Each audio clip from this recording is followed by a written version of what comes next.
Hello दोस्तों, class with education में आपका बहुत बहुत स्वागत है। दोस्तों, लास्ट वीडियो मैंने आपको बताया था कि एमपी वापा में निकलने वाली ट्रेनिंग ऑफिसर की वैकेंसी के लिए मैथ्स एंड ड्राइंग का सिलेबस क्या रहता है। ठीक है दोस्तों, अगर अभी तक आपने वीडियो नहीं देखी है तो ऊपर आई बटन पर जाके आई कार्ड पर जाकर आप वीडियो देख सकते हैं, जहाँ से आपको मालूम चल सकेगा कि मैथ्स एंड ड्राइंग का सिलेबस क्या होता है और क्या सिलेबस इस बार रहेगा आपका। उसके अकॉर्डिंग दोस्तों मैंने वीडियो तैयार की है, जिससे कि अगर आप तैयारी करना चाहते हैं मैथ्स एंड ड्राइंग ट्रेड से, अगर आप मैकेनिकल ब्रांच से हैं और अगर आप मैथ्स एंड ड्राइंग के लिए अप्लाई करना चाहते हैं 2020 के लिए, तो उसकी प्रिपरेशन करना चाहते हैं, तो उस सीरीज़ का हमारा ये पहली वीडियो होगी जिसमें हम बात करने वाले हैं आज साधारण एवं दशमलव भिन्न के बारे में। ठीक है, तो चलिए दोस्तों, इससे पहले मैं बोलना चाहता हूँ, आपसे कहना चाहता हूँ, अगर अभी तक आपने चैनल को सब्सक्राइब नहीं किया सब्सक्राइब कर लीजिए। और दोस्तों, वीडियो शुरू करने से पहले आप अपनी इस वीडियो को अपने एजुकेशनल ग्रुप वगैरह में शेयर भी जरूर कर दीजिए। चलिए, तो हम जानते हैं भिन्न क्या होता है। दोस्तों, जैसा कि आप जानते हैं कि भिन्न को हम इंग्लिश में बोलते हैं फ्रैक्शन। ठीक है, आप दोस्तों यहाँ कुछ परिभाषा पहले जान लेते हैं कि भिन्न होता है। देखिए, यदि किसी संख्या को PYQ के रूप में लिखा जाए, वहाँ पर PYQ पूर्णांक है, AMQ is not equal to 0 है, तो ऐसी संख्या को हम साधारण भिन्न कहते हैं। ठीक है, और अगर ऐसी भिन्न संख्या जिनके हर 10 या 10 की घातों में हों तथा ठीक है घातों में हों, उन्हें दशमलव पद्धति में लिखा जाए तो दशमलव भिन्न कहते हैं। अब दोस्तों देखिए, यहाँ पर लिखा हुआ कि PYQ के फॉर्म में पूर्णांक है, ठीक है, और Q is not equal to 0 है, तो इसे हम क्या बोलेंगे, साधारण भिन्न कहेंगे। अब जैसे कि हम दोस्तों PYQ लिखते हैं, ठीक है, ये हो गया PQ, तो यहाँ पर P कहलाता है आपका क्या, अंश, ठीक है, जैसे हम बोलते हैं न्यूमरेटर, और Q को बोलते हैं हम डिनोमिनेटर, ठीक है, यानी कि हर।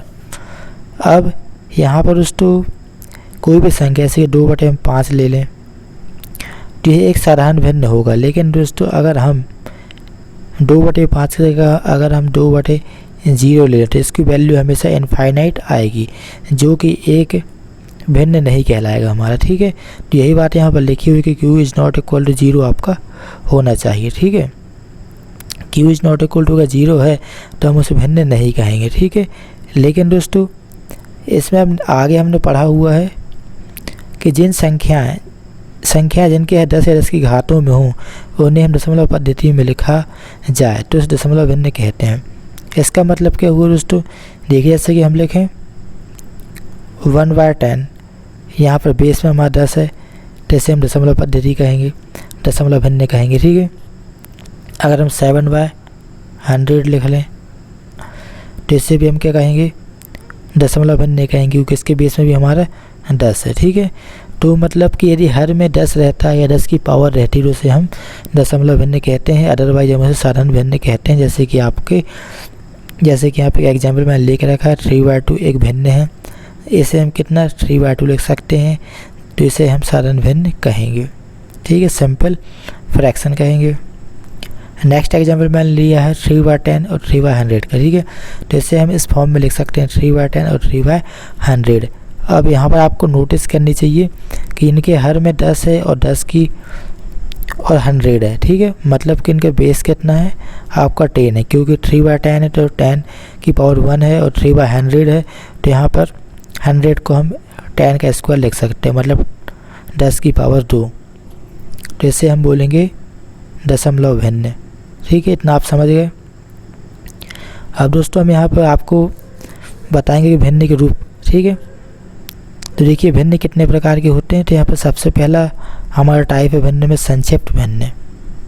ठीक है, संक्षिप्त भिन्न कैसे कहा जाता है, यदि अंश तथा हर परस्पर अभाज्य हों, मतलब अंश और हर में से किसी को भी एक के अतिरिक्त किसी संख्या से विभाजित न किया जा सके, उसे हम बोलते हैं संक्षिप्त भिन्न। जैसे कि दोस्तों यहाँ पर हम ले लें 3/5, तो ये हमारा क्या संक्षिप्त भिन्न कहलाए। क्यों कहलाए, क्योंकि इसे हम और अधिक सरल भाषा में या सरल रूप में इसे व्यक्त नहीं कर सकते। लेकिन इसकी जगह पर अगर हम कितना ले लें 9/, अगर हम 6 ले लें तो इसे हम ब्रेक कर सकते हैं। जैसे 9 को हम क्या लिख सकते हैं, 3 × 9 और 6 को 3 दूनी 6। ठीक है, तो ये हमारा फाइनल आंसर कहलाएगा। तो ये कहलाएगा हमारा संक्षिप्त भिन्न। लेकिन ये हमारा संक्षिप्त भिन्न नहीं कहलाएगा, क्योंकि इसे हम ब्रेक कर सकते हैं। ठीक है, वही चीज़ यहाँ पर लिखी हुई है। ये देखिए एक एग्जांपल मैंने यहाँ लिखा हुआ है, जैसे कि 1/2, 2/5 और 5/6 ये एटसेट्रा, ये सब के हैं। इन सब को सरल नहीं किया जा सकता, मतलब कि ऑलरेडी सरल हैं, सिंपल फॉर्म में है, इनको और अधिक हम इजी फॉर्म में नहीं लिख सकते हैं, तो ये हमारे संक्षिप्त भिन्न कहलाएंगे। ठीक है, अब हमारा नेक्स्ट फॉर्म है उचित भिन्न। तो देखिए, यदि भिन्न का अंश हर से कम हो तो उसे हम उचित भिन्न कहते हैं। मैंने आपको बताया कि अगर p/q लिखा है तो इसमें p कहलाएगा आपका अंश और q कहलाएगा हर। तो p की वैल्यू क्या बोल रहा है यहाँ पे, भिन्न का अंश क्या है, यदि हर से कम हो, मतलब कि जो p की वैल्यू है a कम है q से, तो इसे क्या बोलेंगे हम, उचित भिन्न कहेंगे। ठीक है, एग्जाम्पल आप देख सकते हैं यहाँ पे, एग्जाम्पल ये लिखे हुए यहाँ पर 2/3, 5/6। इनमें जो p की वैल्यू है 2 और 5, ये उनके अंश 3 और 6 से कम है, तो इसे बोलेंगे उचित भिन्न। और दोस्तों मैं जितने क्वेश्चन करा रहा हूँ आपको, ये सब चीज़ आप नोट कर लीजिएगा, क्योंकि दोस्तों आपका पेपर जो आएगा इन्हीं में से आएगा, इससे हट के आपका कुछ भी सिलेबस नहीं है, और ना ही अगर आप प्रीवियस ईयर्स के पेपर्स भी देखेंगे तो आपको यही सब चीज़ें देखने को मिलेंगी। अब दोस्तों हमारा अनुचित भिन्न, अनुचित भिन्न में क्या होता है, अंश हर से बड़ा या बराबर होता है। ठीक है, यानी कि यहाँ पर क्या होता है आपका, जैसे p जो होता है ये आपका बड़ा होता है q से। ठीक है, जैसे क्या बोलेंगे हम, अनुचित भिन्न। यहाँ पर आप एग्जाम्पल देख सकते हैं, एग्जाम्पल लिखा हुआ 3/2, 5/3 और 11/11। इसमें 3, 5 और 11 जो हैं ये आपके अंश हैं, और 2, 3, 11 आपके हर हैं। ठीक है, तो 3 और 5 के यहाँ पे संख्या आप देख सकते हैं कैसी है, यहाँ पे जो आपका अंश है 3 और 5 के आपके हर से बड़ा है। ठीक है, और थर्ड वाले में आपके में क्या है, 11 आपके बराबर है। तो यहाँ पे जब भी यदि ऐसा आ जाता है कि अंश हर से बड़ा या बराबर हो तो उसे हम अनुचित भिन्न कहते हैं। ठीक, अब नेक्स्ट प्रकार है मिश्र भिन्न। यदि भिन्न एक पूर्णांक तथा भिन्न से मिलकर बना तो उसे मिश्र भिन्न कहते हैं। अगर आप नहीं समझे इसके एग्जाम्पल को आप देखिए, यहाँ दोस्तों मैंने जो एग्जाम्पल लिखा है इसमें से कि लिखा है 2, 1/2। ठीक है, तो यहाँ पर 2 क्या कहलाएगा आपका, 2 आपका एक पूर्णांक हो गया, और 1/2 क्या हो गया आपका एक भिन्न हो गया। तो पूर्णांक और ये भिन्न, इससे मिलकर जो भिन्न बनता है उसे बोलते हैं मिश्र भिन्न। ठीक है, इसके अलावा और भी एग्जाम्पल दिए हैं, आप इनको देख सकते हैं, सेम है। अब नेक्स्ट हमारा मिश्रित भिन्न। यदि अंश में भी एक भिन्न हो और उसके हर में भी एक भिन्न हो तो उसे मिश्रित भिन्न कहते हैं। ठीक है, जैसे कि दोस्तों 1/2 क्या हो गया, एक भिन्न है, और इसके हर में भी क्या हो, एक भिन्न, हम 3/5 ले लेते हैं, तो ये हमारे क्या लाएगा, मिश्रित भिन्न। यानी कि ये पूरी वैल्यू आपकी क्या हो जाएगी, p, और ये पूरी वैल्यू आपकी q, तो p/q बन गया, मतलब कि ऊपर जो अंश है तो अंश में भी आपकी भिन्न है, और नीचे आपका q है, इसमें भी आपका भिन्न है, तो इससे बोलेंगे हम मिश्रित भिन्न। यहाँ पर एग्जाम्पल लिखे हुए हैं, इनको आप देखिए। अब दोस्तों नेक्स्ट है हमारा व्युत्क्रम भिन्न। तो व्युत्क्रम भिन्न किसे बोलते हैं, देखिए, भिन्न के अंश तथा हर को आपस में बदल दिया जाए तो उसे व्युत्क्रम भिन्न कहते हैं। जैसे कि एग्जाम्पल लिखा है 2/3 का व्युत्क्रम 3/2, और एग्जाम्पल हम देखें जैसे 5/7 लिखा, इसका व्युत्क्रम कितना हो जाएगा आपका 7/5। ठीक है, ठीक है, तो आपका व्युत्क्रम भिन्न। अब आए दशमलव भिन्न, जो कि हम पहले ही पढ़ चुके हैं। ठीक है, इसमें हर में 10 या 10 की पावर होती है। ठीक है, एग्जाम्पल जैसे हम लेना चाहें 1/10, 1/10 स्क्वायर, या इसके अलावा हम चाहें तो 7/10 की पावर ऑफ q लिख लें। ठीक, तो ये सब कहलाएगा हमारा दशमलव भिन्न। अब नेक्स्ट हमारा सतत भिन्न। इसमें क्या होता है दोस्तों, देखिए, सतत भिन्न को क्या नीचे से ऊपर की ओर बढ़ते हुए सॉल्व करते हैं। इसका प्रकार कुछ इस प्रकार का होता है, ये आप एग्जाम्पल देख सकते हैं। इसमें ये जो पैटर्न दिया गया आपको कहलाता है सतत भिन्न का।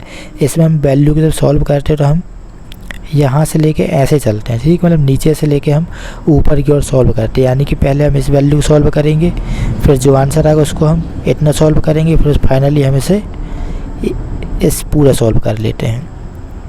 ठीक है, अब दोस्तों भिन्नों की हम कंपेयरिंग की बात करें तो भिन्नों की कंपेयरिंग क्या होती है, देखिए भिन्नों की तुलना मतलब ये होता है दोस्तों कि हमारे पास अगर 2 या 2 से अधिक भिन्न दिए गए हों तो दोस्तों उनके बीच में अगर हमें ये बताना हो कि कौन सी भिन्न छोटी या कौन सी भिन्न बड़ी हो, तो ऐसी कंडीशन में जब हम पता लगाते हैं तो उससे हम बोलते हैं भिन्नों की तुलना करना। ठीक है, अब देखिए यहाँ पे इसके सॉल्व करने की विधि क्या है। यहाँ विधि लिखी हुई है, आप चाहे तो इसका स्क्रीनशॉट भी ले सकते हैं। ठीक है, और चाहे तो नोट भी कर लीजिए। बाकी यहाँ पर एग्जाम्पल मैं बताता हूँ आपको। यहाँ पर लिखा 1/2, 3/4, 5/6, इनमें से कौन सी भिन्न बड़ी एवं कौन सी छोटी है आपको बताना है। तो इसमें क्या करेंगे, देखिए इसमें जो आपको 2, 4, 6 दिए गए हैं, इसका पहले एलसीएम लीजिए स्टेप फर्स्ट में। ठीक है, कितना आ गया, 12 आ गया। फिर उसको क्या कहते हैं, स्टेप 2 में क्या करते हैं, जो भी हमारा एलसीएम आता है उसका हम दी गई भिन्नों के साथ गुणा कर लेते हैं। जैसे कि हमने यहाँ गुणा किया, यहाँ भी किया और यहाँ भी गुणा किया। ठीक है, और जब गुणा कर लेते, गुणा करने के बाद हम क्या कहते हैं, इसको सॉल्व करते हैं। हमने इस चीज़ को पूरा सॉल्व किया तो हमारे पास जो वैल्यू बचती है वो कितनी बची, 6, 9, 10। ठीक है, अब हम यहाँ पे देखते हैं कि 6 किस चीज़ को लेके आया था हमारा, ये हमारा 1/2 को लेकर आया था। ये देखिए ये 6 आया था 1/2 को लेकर, और 3 आया था हमारा इसको लेके 9। ठीक है, और 5/6 आया था 10 को लेके। तो इन तीनों के रिस्पेक्ट में आप अब फाइंड कर सकते हैं। देखिए ये 6 वैल्यू हमारी 1/2 से आई है, 9 आई है 3/4 से, और 10 आई 5/6 से।